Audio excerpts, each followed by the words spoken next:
সবচেয়ে মূল বিষয় যেটি রিলেশনে, সেটা 1 নম্বর যে জিনিসটা সেটা হচ্ছে যে সন্দেহ, উভয় পক্ষের সন্দেহ।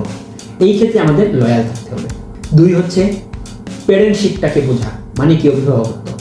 ততক্ষণ পর্যন্ত কিন্তু সম্পর্কটা সুন্দর, যতক্ষণ পর্যন্ত আপনার আমার সাথে কিন্তু একটা সুন্দর মিথস্ক্রিয়া আছে, রিলেশনশিপটা সুন্দর আছে, ফিজিক্যাল বলেন কিংবা আপনার মেন্টাল বলেন কিংবা হচ্ছে লাভ, ভালোবাসার মাধ্যমে।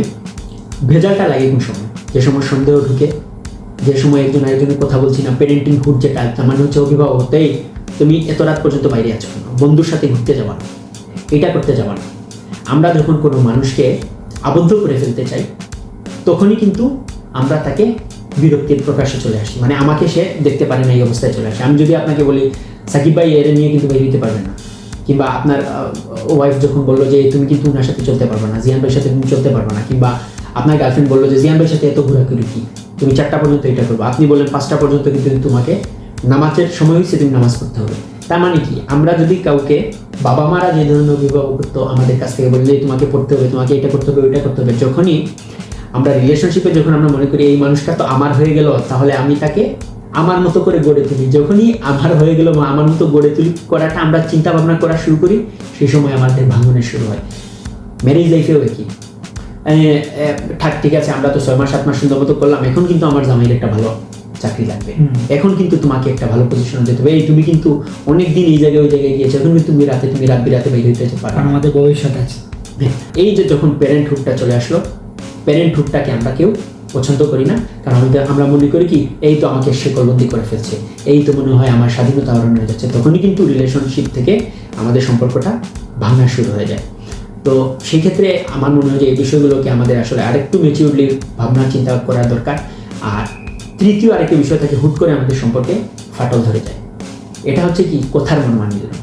আপনি আমাকে একটা কথা বললেন সিক্রেট, আমরা যেটা সিক্রেট শেয়ার করি, এই ধরনের আমাদের বন্ধুত্ব হয়ে গেল, আমি আপনাকে এমন একটা সিক্রেট শেয়ার করলাম, সেটাই কিন্তু আমার, যখন আপনাকে আমি খোটা দিয়ে কথা বলবো, সেই সিক্রেট বিষয়টাকেই কিন্তু আমি রিভিল করে হ্যাঁ, যে আপনি কিন্তু এই জিনিসটাই করছেন, তখন বলবো ভাই আপনারা কিন্তু আমি সত্য করে বলছি, আপনি আমার এটা বলতেছেন, তখন আমি আপনাকে যে সিক্রেট বলবো সেটাই কিন্তু আমি আপনাকে দিব, বলে তুমি আমাকে এটা বললা, এই তো রেজাল্টটা লেগে গেল। কিন্তু এই জন্য আমি একটা সাজেস্ট সবাইকে করি, সেটা হচ্ছে যে কোনো সময় নিজের কোনো সিক্রেট বলারও দরকার নেই, আপনারটাও আমার শোনার দরকার নেই, আমারটাও আপনার শোনার দরকার নেই। এবং আমরা যদি শুনিও, সেটা হচ্ছে বিশ্বস্ততার তালার মতো, মানে চোখখান খোলা মুখ বন্ধ, মানুষ ভালোবাসবে এবং আমাদের সম্পর্কগুলো টিকে থাকবে। এই চিন্তা ভাবনা যদি আমরা চলি যে আমরা সব কিছু দেখছি কিন্তু মুখটা আমাদের বন্ধ হচ্ছে, যখনই আমরা মুখ খোলা শুরু করি, আমাদের রিলেশনশিপ বলেন, আমাদের ম্যারেজ লাইফ বলেন, আমাদের সব কিছু বলেন, নষ্ট হওয়া শুরু হয়।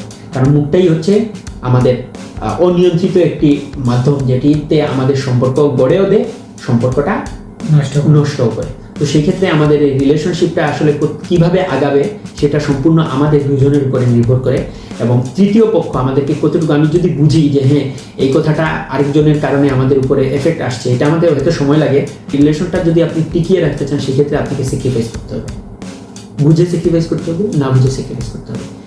ছেলেদেরকেই বেশি স্যাক্রিফাইস করতে হয়, কারণ নারীদেরকে আল্লাহ একটু আবেগপ্রবণ বানিয়েছেন, নারীদেরকে একটু আহ্লাদি বানিয়েছেন, তাদের একটু, আমি যেটা বলি যে গুলমরিচ, রাগের মরিচ, তাদেরকে গোলাপি মরিচ বানিয়েছেন। তো সেই ক্ষেত্রে ছেলেরাই কিন্তু দিন শেষে দেখা যায় যে ইয়ে হয়। আর ব্লক খেলেও চেষ্টা করে ছেলেপেলেরা যে কীভাবে কনভিন্স করা যায়, না করা যায়।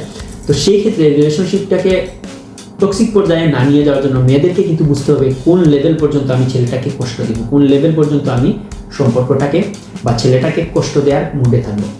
এটা ছেলে কিন্তু বেশি সময় আপনার পেছনে খরচ করবে না, এটা বিবাহিত হোক, অবিবাহিত হোক, রিলেশনে হোক, ম্যারেজ লাইফে হোক, বেশি সময় নষ্ট করবে না, কারণ তার দিন শেষে এইটাই চিন্তা থাকে, গার্লফ্রেন্ড থাকলে গার্লফ্রেন্ডকে আমার নিয়ে ঘুরতে হবে, টাকা পয়সা ইনকাম করতে হবে।